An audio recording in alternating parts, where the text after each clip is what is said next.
Okay, so I want you to picture something. Right. You open your banking app on a Tuesday morning, you're scrolling through the usual coffee shops and grocery runs, and then you just stop. Because there's a surprise. A massive one. There is a single transaction staring back at you for 1,000 euros. Yeah, that is a serious number to see on a bank statement. Right. And your immediate thought is, wait, did I book a flight? Did I buy a new laptop? Did I accidentally bid on a vintage watch or something? But no. You click the transaction, and it is for supplements. Just vitamins. One single round of vitamins, powders, and oils. And that is exactly where we are starting today, because that transaction belongs to the man whose brain we are about to pick apart. Yee! Welcome back to the deep dive. Today, we are not just looking at a shopping list. We're looking at what I can really only describe as a biological manifesto. We are unpacking the medicine cabinet of Dr. Ari Masudi. And honestly, calling it a medicine cabinet feels like an insult. It is more like a high-end biochemical laboratory. It really is. Yeah. And it's important to set the stage here early on, because Masudi isn't some influencer who just sort of Googled healthy vitamins. His background is formidable. He holds a PhD in cellular and molecular biology. Right. He spent years as a researcher in stem cells and regenerative medicine. And now he works as a business consultant for the beauty industry, which I just find fascinating because that entire industry is obviously obsessed with aging. Exactly. He is living right at the intersection of hard science and aesthetic perfection. So when he builds a protocol, he isn't looking at shiny marketing brochures. He's looking at the raw molecular machinery of the human cell. He describes himself as a transhumanist biohacker. I love that label. It sounds like something straight out of a sci-fi novel. His stated goal with this 1,000-euro protocol is to optimize lifespan, maximize health span, and really push cognitive performance to limitless levels. Limitless is a bold word, but when you look at the stack, you can see he is actually trying to engineer that exact state. Before we get too excited, though, and everyone listening starts draining their savings accounts, we really need to talk about the disclaimer, because Masudi puts this front and center. He does, and it's crucial. He calls this document a masterclass. Yeah. But he is emphatic. This is not medical advice. Right. It is not a prescription for you. This routine is built on his specific biology, his blood work, his genetic predispositions, and years of reading scientific papers. He has a great line about this, actually. He says, what works for my molecular machinery may not work for yours. Which is the most scientifically accurate thing you can say. Yeah. Biology is messy. It's highly individual. Ugh. So our mission today isn't to tell you to just copy-paste this order. It's to understand the logic. We want to understand why a PhD in molecular biology thinks these specific molecules are worth that kind of money. Exactly. We are decoding the why. And the why starts with a really interesting take on the industry itself. Before he even swallows a single pill, Masudi has a huge bone to pick with the supplement business. He calls it the supplement industry's best-kept secret. This was a fascinating insight. He compares the pharmaceutical industry, the painkiller business, with the supplement industry. In the venture capital world, investors usually chase painkillers.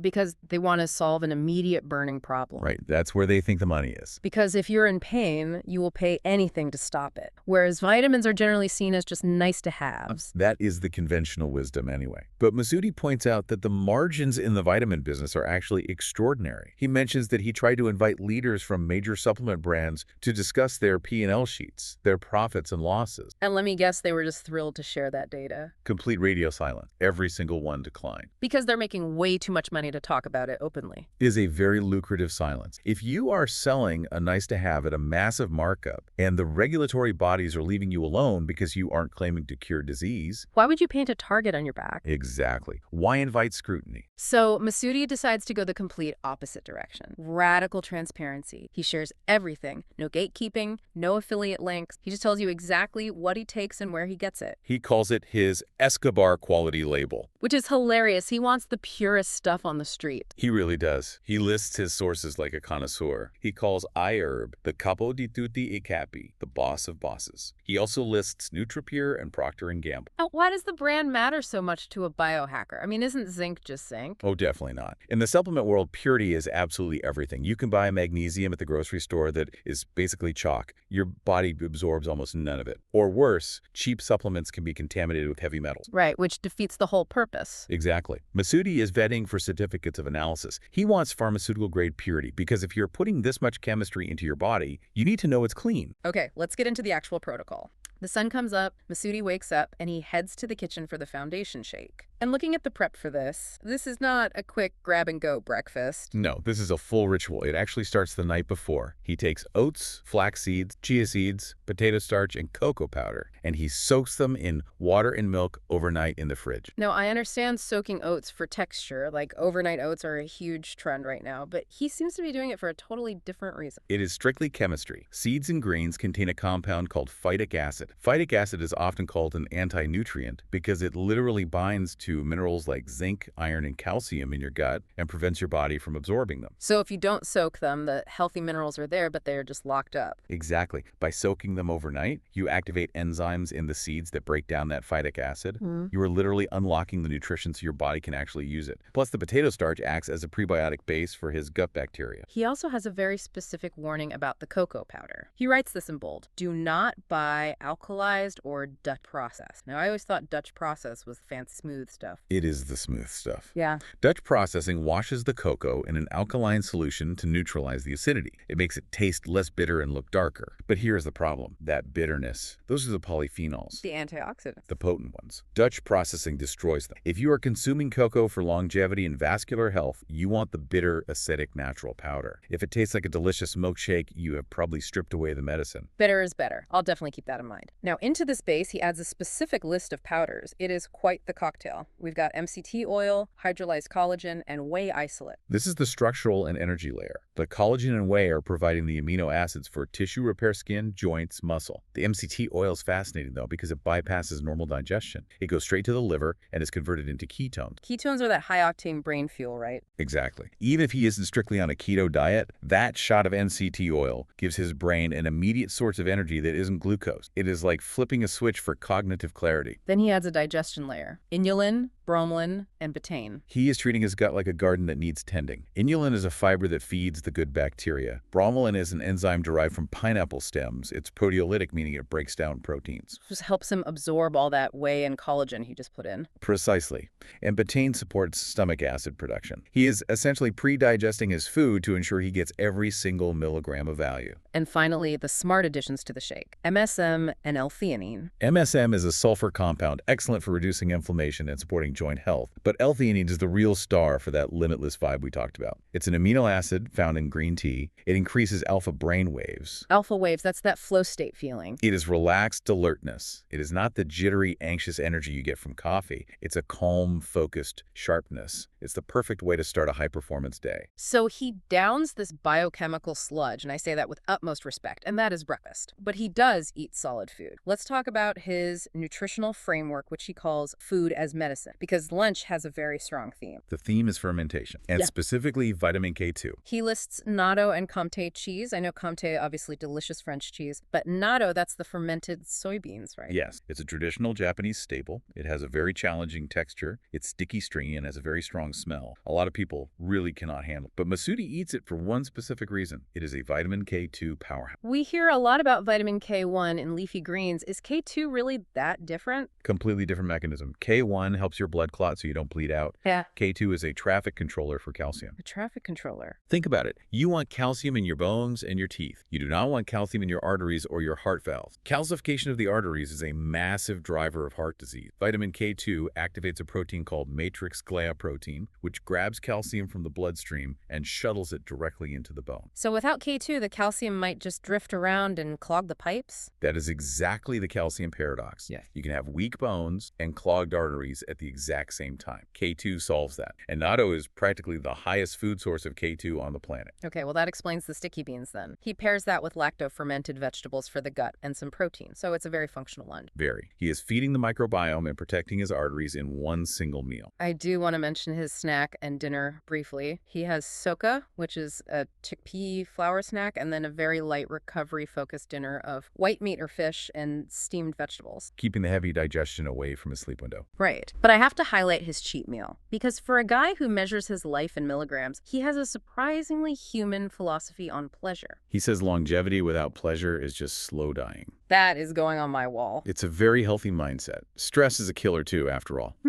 But even his cheese is optimized. He has petit suisse cheese, whole milk yogurt, and specifically jam. But look at the note he makes on the jam. Jam with 60 to 70% fruit content. He's checking the label. Even when he's indulging, he wants the pectin and the fiber from real fruit, not just high fructose corn syrup dyed red. Consistent to the very end. All right, let's move to the main event, the supplements, the pills. This is where the budget really goes. He divides this into morning, lunch, and evening stack. Let's start with the morning stack. The goal here is defense and protection. Right. And the first thing you notice is that he cycles his multivitamins. He does not take the same thing every single day. Yeah, he swaps between a broad spectrum brand called Bion 3 and then individual specific vitamins on Wednesdays and Saturdays. Why make it so complicated? To avoid homeostasis. The human body is an incredible adaptation machine. If you give it the exact same high dose of antioxidants every single day, the body might eventually say, oh, I don't need to produce my own anymore. It downregulates its natural systems. Oh, so he is pulsing the signal, keeping the body guessing. Exactly. He keeps the internal defense system responsive. Now, looking at the specific molecules for the morning, sulforaphane really stands out. That's the compound from broccoli sprouts. It is, and it's one of the most exciting compounds in longevity research right now. It works by a process called hormesis, which is mild stress. Sulforaphane triggers a pathway called NRF2. It basically tricks the cell into thinking it is under attack, so the cell ramps up its own internal defense system. It's like a fire drill for your cells. A very highly effective one. It turns on the genes that detoxify carcinogens and reduce inflammation. He also includes ergothioneine here. Oh, yes, a longevity vitamin. Right. It's an incredibly powerful antioxidant. It is. It accumulates in cells that undergo high levels of oxidative stress.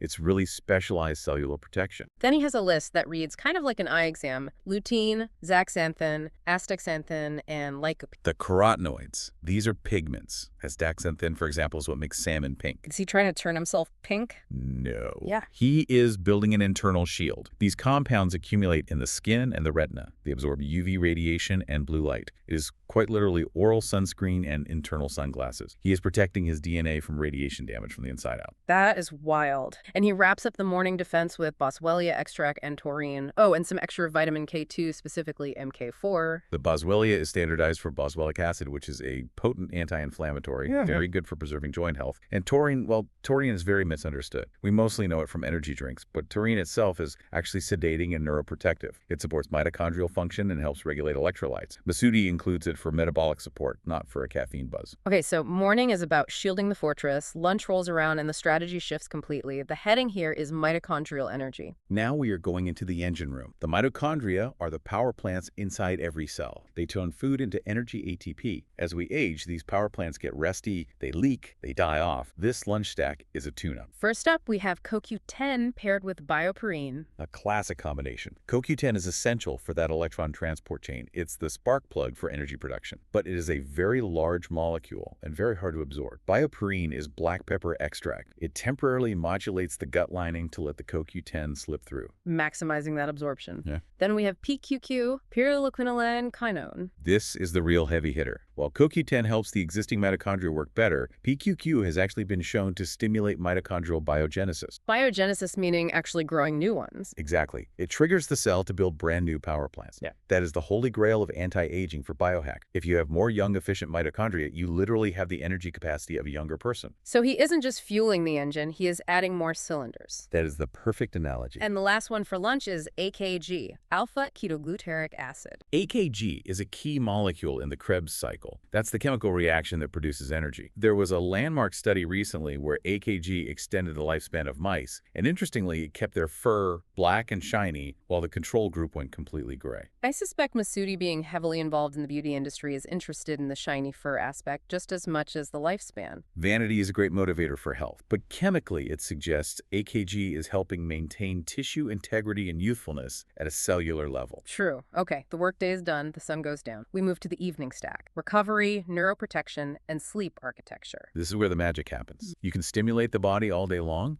but you only repair when you sleep. He focuses heavily here on glutathione precursor. Glutathione is known as the master antioxidant, right? It is the body's main janitor. It scrubs the cells clean of metabolic waste and free radicals. Masudi takes lysine and NAC-N-acetylcysteine. These are the raw materials, the Lego blocks, if you will, that the body needs to build glutathione. Why take them specifically at night, though? Because the brain actually cleans itself during deep sleep. It's a process called the glymphatic system. The brain cells shrink slightly to allow fluid to wash away toxins. By taking these precursors right before bed, he is providing the soap for that nightly brainwash. He also takes magnesium, but he is very fussy about the type. It's a dual-threat approach. He lists magnesium glycinate and magtine, which is magnesium L-threonate. Why take two different kinds of magnesium? Because magnesium is notorious for not going where you want it to go. Glycinate is great for the physical body, it relaxes muscles, it helps with physical tension, but it does not cross the blood-brain barrier very efficiently. And the L-threonate does. Yes. Magtine is specifically engineered to cross into the brain. It increases magnesium levels in the brain tissue, which supports synaptic density and overall cognitive health. It's pure neuroprotection. So he basically takes one for the muscles and one for the mind. Speaking of the mind, he takes creatine monohydrate at night. Now I see creatine and I immediately think of gym bros lifting heavy weights. That is the stereotype for sure. But creatine is simply a fuel tank for ATP. Yes, muscles use ATP to contract, but do you know what organ is actually the biggest energy hog in the entire body? The brain. The brain. It devours energy. Creatine helps replenish ATP stores directly in the bone cells. It fights cognitive fatigue. Masoudi isn't taking it just to get swole. He's taking it to keep his processor running at high speed. And finally, to ensure he actually drifts off after all that intense brain fueling, he uses saffron and L-theanine again. Saffron is really the new darling of sleep science. He standardizes it for safranol, which interacts with the serotonin system to calm the nervous system and improve sleep architecture. It is a gentle, natural way to signal to the body that the day is over. Wow, okay. That is a protocol. It is practically a second job. It really is. But looking back at this entire document, Masoudi freely admits that. He says this is the result of years of reading, testing, tracking biomarkers, and iterating. He is basically running a clinical trial of one. And that is the huge takeaway I want you to grasp here. Masoudi isn't saying copy me. He is saying study yourself. He invites brands and researchers to challenge him. He explicitly says the biohacking community grows stronger when we share protocols openly. It's that radical transparency again. It shifts the conversation away from marketing, which hides the details, to science, which exposes them. Precisely. If we all shared our data like this, we would learn a lot faster than we do relying on opaque clinical trials funded by the exact people selling the pills. You know what really sticks with me is that point he made right at the start about the vitamin business being the best kept secret. It keeps coming back to that, doesn't it? It does. If he is right, if the preventive health industry is quietly making money hand over fist but nobody talks about it, does that imply that preventive health is actually way more powerful than we think? It raises a massive question. Why is the science of keeping us healthy considered a hobby or a hack for people like Masoudi, while fixing us after we break is considered real medicine? If the money is really in the vitamins, maybe the power should be there too. Maybe we should be treating our daily nutrition with the exact same seriousness as our prescription. Something to mull over while you're soaking your oats tonight. Thanks for taking this deep dive with us. See you next time.